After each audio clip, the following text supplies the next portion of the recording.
Jadi saya mendapati murid yang mengikuti PDPC semasa PKP, mereka berkongsi telefon pintar yang ke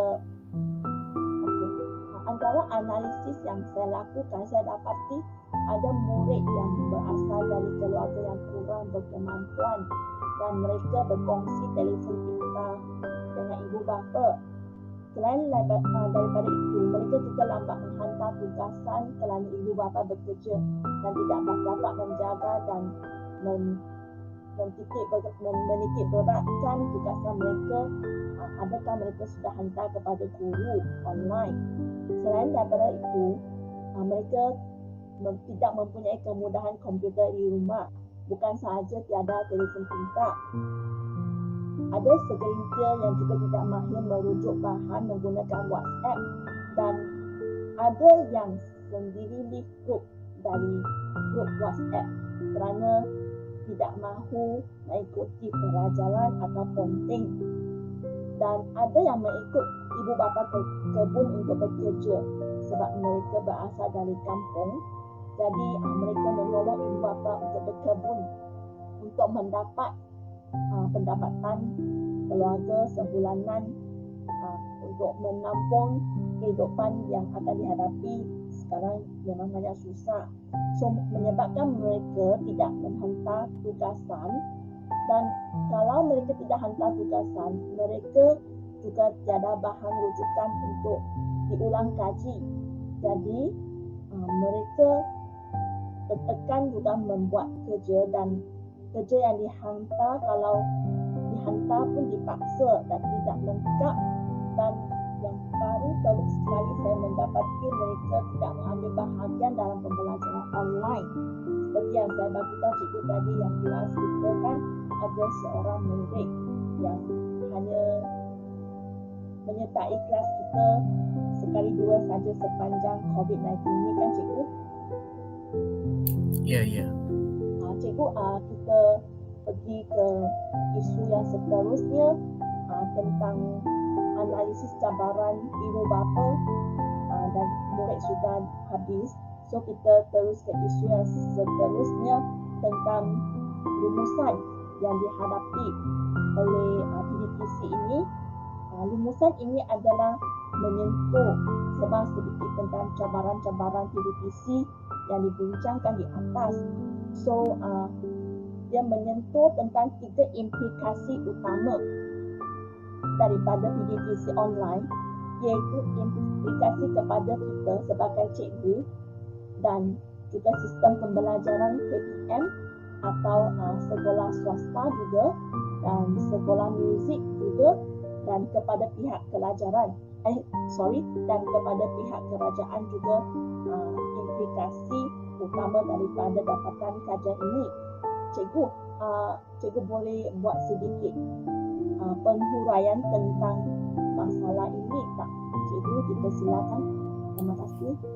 Okey Cikgu Ong, sebagai rumusan keseluruhan kepada cabaran-cabaran pelaksanaan PDPC ini, seperti yang kita bincangkan di atas, pengkaji telah mengenal pasti 3 implikasi utama daripada dapatan kajian ini, iaitu implikasi kepada guru, sistem pembelajaran dan kepada pihak kerajaan. Okey. Dapatan kajian ini sebenarnya mengenal pasti implikasi yang begitu jelas terhadap keperluan perubahan paradigma baharu dalam kaedah pengajaran guru. Fenomena COVID-19 ini telah memberi peringatan awal kepada semua guru-guru tentang kepentingan meneroka kaedah pengajaran dan pembelajaran yang baru. Okey, pengajaran secara konvensional tidak lagi relevan, dan mula dari sekarang guru-guru perlu untuk bersedia meningkatkan kompetensi dan kemahiran baharu yang sesuai dengan keperluan guru di era revolusi 4.0. Okey, peranan guru juga pada masa akan datang akan mengalami transformasi yang besar, di mana akan berubah dari tugas rutin sekarang ini kepada peranan seorang jurutera pendidikan ataupun lebih dikenali sebagai education engineer, di mana fungsi guru beralih kepada peneroka inovasi-inovasi baharu dan menghasilkan aplikasi software pembelajaran yang boleh diakses oleh murid-murid secara maya. Murid-murid mungkin tidak perlu hadir ke sekolah setiap hari kerana bahan-bahan pembelajaran yang disediakan oleh guru boleh diakses di mana-mana pada bila-bila masa oleh murid. Oleh itu, jika guru tidak bersedia dengan perubahan ini, mungkin peranannya sebagai pendidik tidak relevan lagi dalam konteks sistem pendidikan yang akan datang. Cikgu Ong. Terima kasih Cikgu Benny tentang penerangan yang diberikan tadi. So kita akan menyentuh lagi tentang isu-isu lain yang timbul atau yang berkaitan dengan pembelajaran online ini. Cikgu Benny, saya dapati ada pendapat yang menyatakan bahawa kelas online juga ada kelebihannya. Jadi kelebihannya ada kemudahan dan juga lebih murah. Berbagai kursus dan program dapat ditawarkan dengan lebih senang. Jadi ada tak cikgu bersetuju tentang pendapat ini? Kelas online ada kelebihan dan keburukannya. Contohnya macam kita menyentuh tentang kemudahan dan dengan kosnya lebih murah. Macam mana pendapat cikgu tentang aspek ini?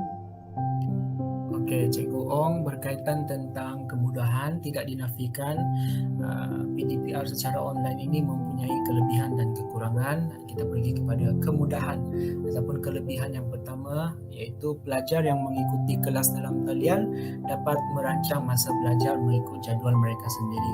Okay? Mereka boleh bekerja apabila mereka mempunyai tenaga yang paling banyak, sama ada pada waktu pagi ataupun pada larut malam. Cikgu Ong, PDPR secara online ini ada kelebihan dan kekurangan. Kita pergi kepada kelebihan yang pertama dari aspek kemudahan.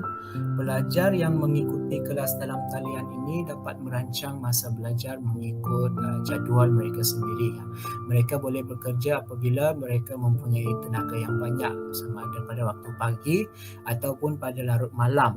Pelajar tidak perlu berulang-alik ke kampus, jadi mereka menjimatkan masa dan dapat belajar di mana sahaja yang mereka mahukan. Mereka juga tak perlu pergi ke perpustakaan kerana bahan kursus selalu dapat diakses di dalam talian. Oleh itu, mereka menjimatkan lebih banyak masa. Okey, selain itu pelajar juga dapat belajar mengikut kadar mereka sendiri dan belajar mengikut keselesaan mereka. Atas sebab-sebab ini, pendidikan dalam talian adalah pilihan yang tepat untuk pelajar yang perlu menyeimbangkan komitmen kerja dan keluarga mereka. Okey, kelebihan yang kedua ialah lebih murah. Program dalam talian adalah biasanya kurang mahal daripada college tradisional. Selain itu, pelajar menjimatkan kos yang berkaitan dengan pendidikan. Contohnya, pelajar yang mengambil kelas dalam talian tidak perlu berulang-alik ataupun perumahan kampus. Kos mereka juga berkemungkinan tidak diperlukan untuk membeli bahan-bahan kursus seperti buku teks, kerana buku teks boleh diakses secara online dan juga secara percuma. Beberapa kursus dalam talian yang ditawarkan ada juga yang melibatkan kursus secara percuma. Jadi untuk kelas online ni memang ada kelebihannya lah. Terutamanya kosnya lebih murah sebab kita tidak perlu berulang-alik lah ke universiti atau college, dan kemudahan yang disediakan juga selesa kerana iklim yang kondusif di rumah. Selain daripada itu, Cikgu Benny, saya juga mendapati berbagai kursus dan program yang ditawarkan dalam talian dapat memberikan banyak pilihan kepada pelajar kerana mereka boleh mendapatkan setiap mana-mana ijazah akademik dalam talian. Memandang ke pembelajaran dalam talian yang terus berkembang, semakin banyak college yang menawarkan package kepada pelajar pilihan untuk mendapatkan darjah dalam talian. Contohnya, universiti di luar negara, mereka menawarkan ijazah dalam berbagai bidang termasuk pentadbiran, perniagaan, psikologi, pendidikan awal kanak-kanak dan keadilan sosial dan jenayah. Cikgu Benny tentang kekurangannya juga adalah dalam kelas online ini. Cikgu Benny kan tentang pengasingan dan kos penjadualan teknologinya. Cikgu Benny boleh lebih kurang buat penghuraian tentang kekurangannya. Terima kasih. Okey, Cikgu Ong, kekurangan untuk kelas PDPR secara dalam talian ini adalah dari aspek yang pertama kita lihat dari aspek pengasingan, iaitu pelajar yang mengambil kelas dalam talian tidak mempunyai peluang untuk berinteraksi secara bersemuka dengan profesor ataupun pelajar-pelajar lain. Komunikasi melalui email atau kumpulan perbincangan dalam talian. Ia amat sukar untuk membangunkan hubungan dengan rakan sekelas dan kursus-kursus yang tersendiri. Sebaliknya, kolej tradisional mempunyai kampus supaya anda boleh bersosial atau belajar dengan pelajar lain. Maksudnya pertemuan pembelajaran secara bersemuka. Dan juga anda juga boleh dihentikan oleh pejabat profesor untuk bertanya atau mendapatkan maklum balas daripada mereka.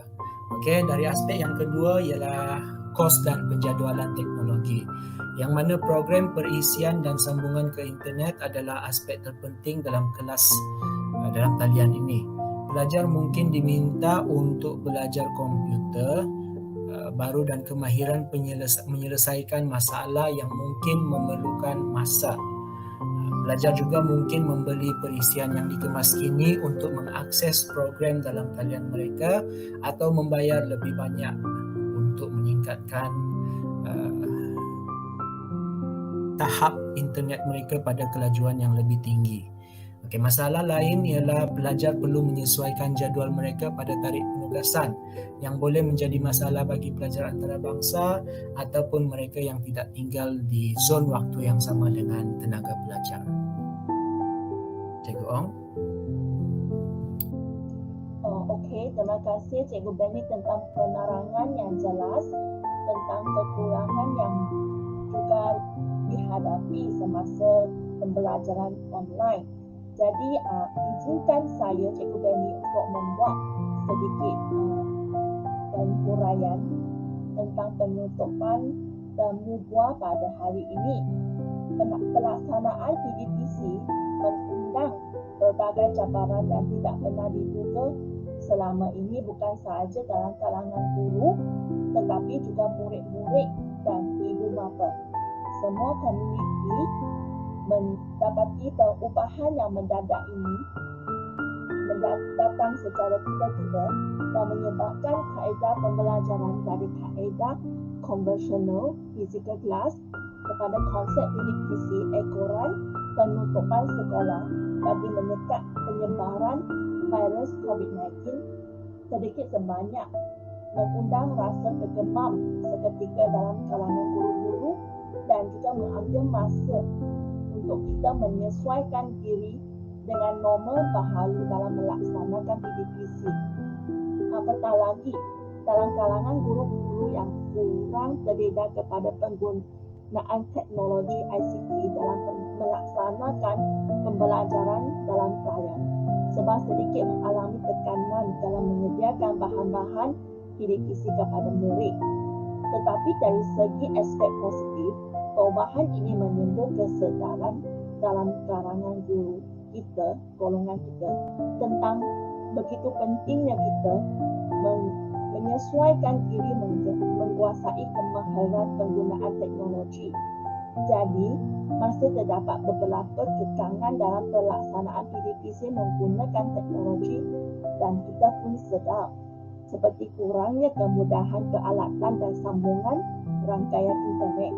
Oleh itu, kekangan yang ada dalam prasarana ICT dan liputan internet di kawasan-kawasan luar bandar dan pedalaman perlu diambil perhatian dan haruslah diatasi segera oleh pihak yang berwajib. Para guru dan murid juga perlu bersedia dengan pengetahuan dan kemahiran yang mencukupi dalam penggunaan ICT kerana masa sudah berubah dan kita perlu mengikuti perubahan zaman supaya tidak ketinggalan dalam dunia ICT ini. Terima kasih kepada Cikgu Benny kerana menerima tawaran untuk ditemu buat dalam research yang saya ambil di Open University Malaysia.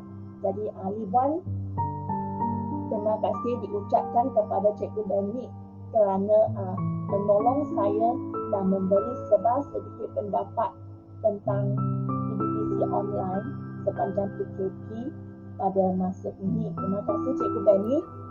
Sama-sama Cikgu Ong.